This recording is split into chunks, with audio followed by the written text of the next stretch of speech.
I love this one. If sports parents got trophies, thank you for speaking about this because we're in sports, youth sports culture. Yes. Cher's kids are in dance and horseback riding. So like there's, we're involved in like Yeah. activities. But this mom got a trophy for only went to the wrong field once.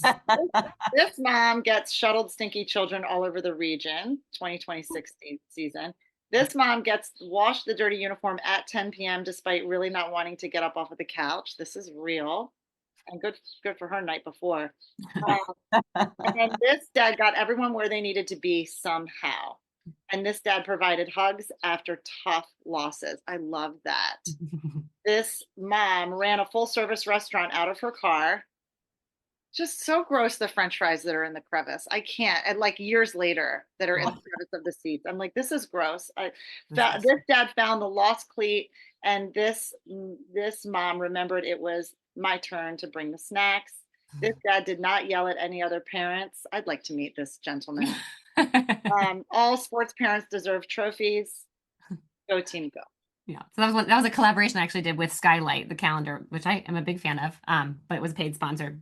But and we were really trying to talk about the mental load, and in that case, we're like, let's bring some dads. I'm always like showing the moms carrying it, but like, we're trying to also show that dads can carry the mental load. Yeah, happy, happy,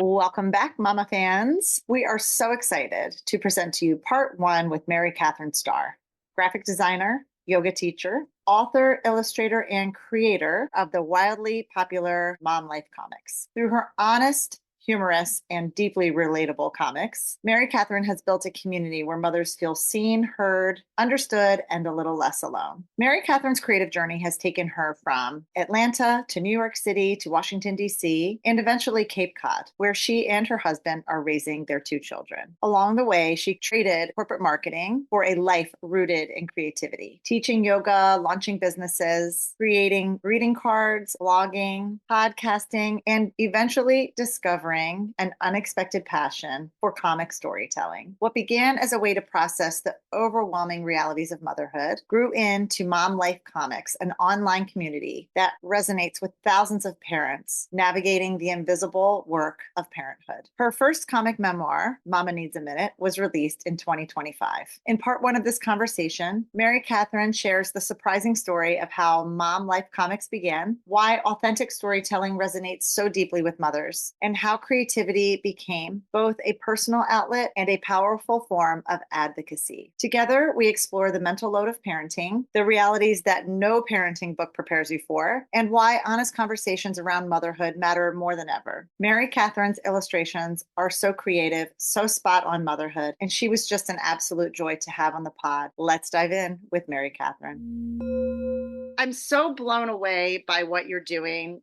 with Mom Life Comics. Thank you. It is so creatively, like the visual creativity, the content, you don't miss a mark. You cover everything, all these parenting topics. But I really love that you cover everything from like, imbalance in female male culture, in motherhood imbalance, in kids sports, and mental load.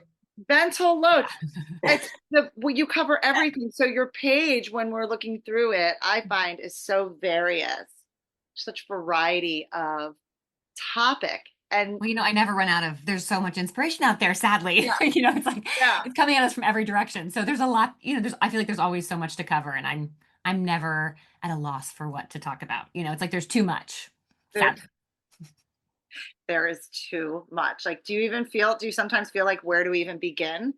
Yeah. And I think especially with the news, like I go in and out of, kind of making comics about current events or politics or about maybe something, stuff that's out there about motherhood, policies or whatever's in the news about motherhood. And I have to like dip in and out of that, because that, if I start to get too, tuned in terms of my comics, I'm always paying attention, but if I start to do too many comics or too much content about current events or politics, I get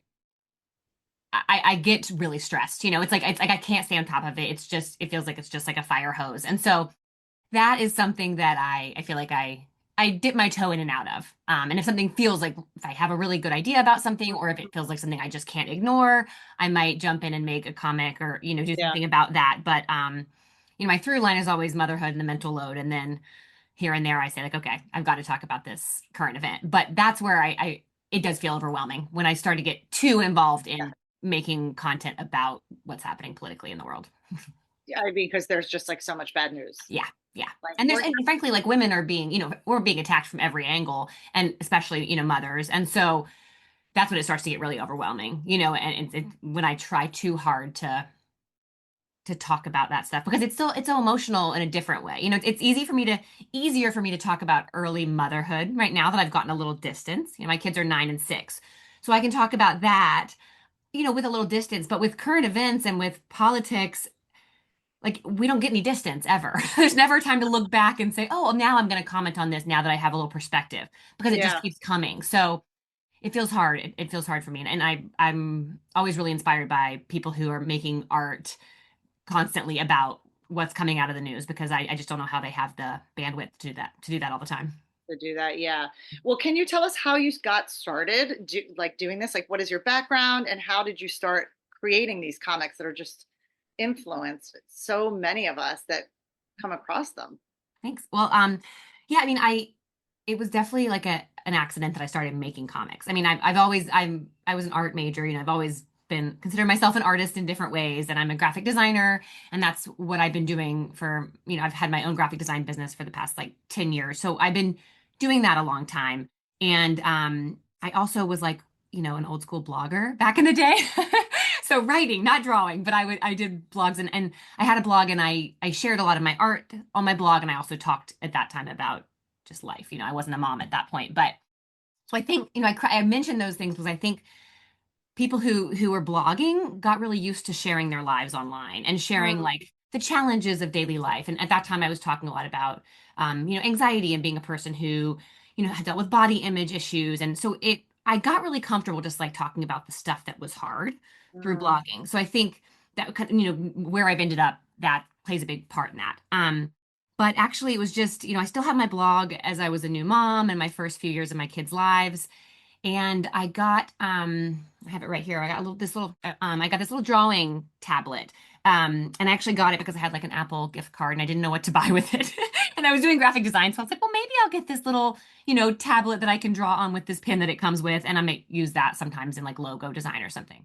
So I got that, and I just started kind of messing around trying to learn this new technology that I'd always been drawing everything by hand up until that point. And I got really into it. I thought it was really fun. And so I started making these little illustrations just for my blog. And they were really because I was talking a lot about motherhood at that point on my blog, and I was really in it. I was really struggling. That was when I had really young kids, and I was posting all these blog posts about how hard it was, and I didn't really have any photographs or images I wanted to share with them. And I had a personal Instagram where I would kind of talk about what I was talking about in the blog. And so I was just looking for like, how can I, if I'm talking about this horrible night of, that we had with my daughter, I don't want to put up a picture of like the two of us just smiling, looking perfect. Like that didn't go well with it. So I was like, maybe I'll draw some little illustrations that are kind of like, capture the hot mess feeling of this time period. And so I started making these little illustrations with that graphic drawing tablet. And I started sharing those to Instagram with some of these kind of, motherhood explorations I was doing on my blog. And I noticed that when I shared those illustrations, I didn't even call them comics at that point. I noticed they were getting shared a lot just from my personal Instagram, and tons of comments and lots of people, saying kind of the stuff we all are used to now, which is me too, me too. I feel that way as well. And so I just kept doing those. And I started doing these little illustrations and sharing them in January of 2020. So of course, a few months later, the pandemic hit, and I think, all moms were in crisis, and my life, got 10 times harder. And I was trying to run my own business from home with my two little kids, as we all were. And so I started making these almost at that point more like a therapeutic outlet. It was just like a creative outlet for, I was so overwhelmed. I felt like I just had to talk about it. And so I made these little drawings to do that. And they felt really like a really low stakes kind of fun and playful, but also sometimes emotionally intense way to talk about how much I was struggling. And so that was the beginning of what happened and what became Mom Life Comics. But it came out of truly just accidentally getting this drawing tablet and looking for a way to kind of talk visually about how I was feeling. The happy accident of it Yeah. all. Yeah. They're so creative, right, Thank Cher? you. They're like so creative, like colorful. Just they're so fun to look at. I don't know. I mean, I'm a child of the 80s, right? So I grew up with comics in the newspaper. Right. Oh, yeah, yeah. In comics, I couldn't wait for like Family Circus to come out. Like I'm so freaking, Right. but like, Oh yeah, I mean, but I love it. too, yeah, I didn't Yeah, know. I don't even think I would. I actually was recently talking at a middle school about comics, and I said like what I do didn't exist when I was growing up. I didn't see right. the only comics we saw were like superhero comic books and comics in the newspaper. We didn't know you could make a graphic memoir about motherhood. That wasn't a thing. So I'm also very lucky to live in this time where we care so much about the visual, and we're all really interested in telling stories in a visual way because that I think was really different when we were younger. It is so creative and it's so raw and honest. And I wonder what your response was like at that time when you started. Mhm. Did you get like an influx of like, sorry, there's an animal behind me. That's my dog. He's just here. Really cute though. Did you get this like influx of response from moms who were like, yes, like, I feel the exact same way. And you got this idea that like many moms and women were feeling seen. Yeah, yeah, and I think, and that's really, I was making them. At the time I was still sharing. I'm also a yoga teacher. I was sharing like yoga content and these illustrations about motherhood and regular pictures of my family, all in this personal feed. And I just saw the difference between how people were responding to these Yeah. illustrations versus my normal, everything else I was posting. And I started to realize like there's something here. I was seeing them shared far and wide. I was seeing real conversations happening in the comments. And this is before the algorithm became such a nightmare. So, it was just people were seeing it.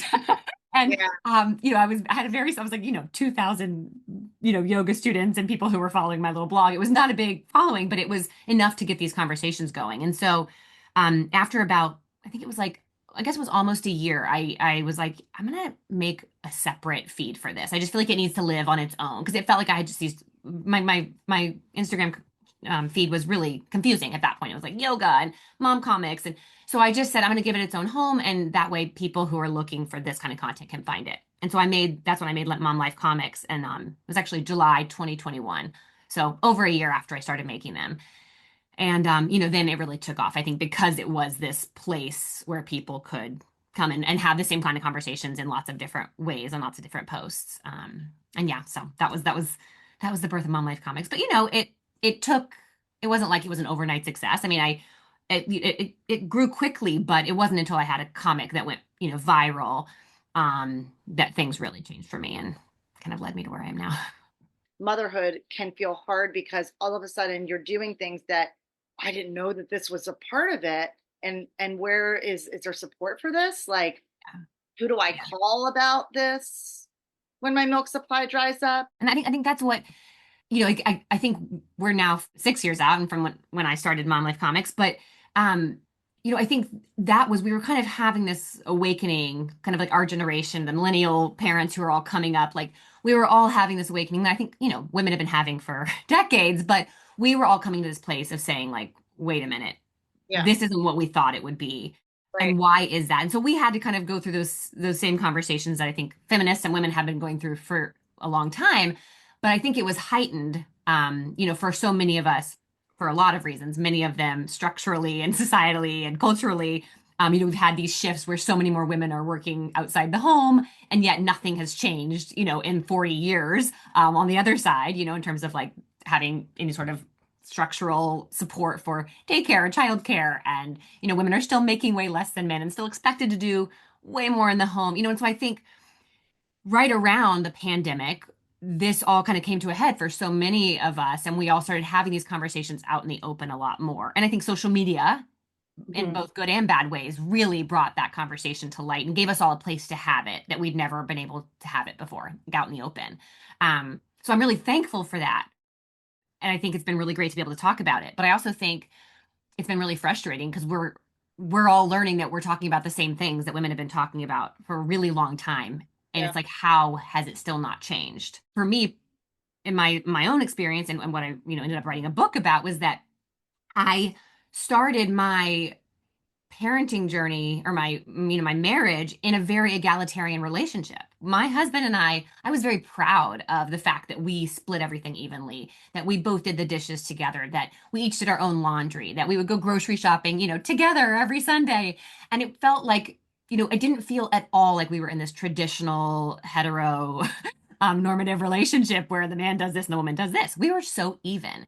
And how long have you guys been Yeah. married before you had kids? Well, we've been together since I was 18 and I'm 41 now. Okay. So a long time. But yeah, we've Okay. been together oh gosh, I don't even know. The math is so hard. But we didn't have kids till I was like 30. So yeah, we've been together for 12, 10, 12 years before we had kids. And So you had time to establish what that looked like. Yeah. yeah, and we'd lived together a long time. And so I just felt really confident that like we were this equal team. And then I think what happened and what I've now learned happens to so many of us is that after kids, we just like slowly backslid into much more traditional roles. And I found myself really angry all the time. How did I end up being the one doing all of this? Why is my partner, who was formerly so equal to me in everything, how has he been able to continue sleeping and continue living his life while my whole life has been turned upside down? Not to say his hadn't been, but it was the difference was so extreme. And Mhm. so that was a big part of why I started making these comics too, was I was really angry. I felt like I was tricked. Now, I don't know by who, but I felt like this is not, I thought we were in this together and I am doing so much more and I'm so mad at him, despite loving him very much and despite him doing, as we all like to say, like so much more than men of past generations did. It's not like he was changing diapers with me. It's not like he wasn't. It's not like he was, he wasn't just disappearing. I mean, he was there, but Mhm. because of, I mean, I could go on and on, but because of so many of these expectations of moms in our culture, and because of so much of the messaging we both got from our parents, from his workplace, their expectations of him versus me being self-employed and the expectations I felt of needing to do everything as a mom who had a flexible schedule, but all of this played into this fact that I ended up, a few years into motherhood, looking around and going like, what happened to that modern feminist egalitarian relationship that I had? How did I get here and why? And so that's really kind of what I've been exploring in my comics ever since. Our kids are a lot older, we've come a long way, we've made a ton of changes, and I'm really proud of that. But it's still not totally equal for so many reasons. You have this really great comic, which I love. It's a side by side picture, and Mhm. it's a man with like an ergo pushing a stroller. It says "Daddy Daycare," and on the Yeah. other side,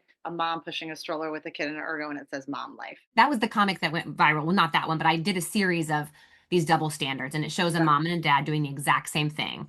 And the mom is labeled in a negative way, and the dad is labeled in a positive way. So, I have one where it's like the first one I did actually ever was a mom and a dad, and they're each coming into the house holding a bag of fast food.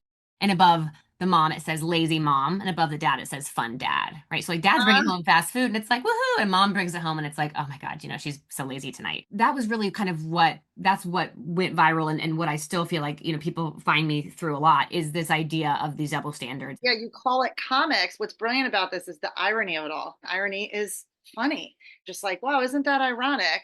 Hmm. It's a little bit there's a bit of comedy to that because you almost can't believe that that's the reality.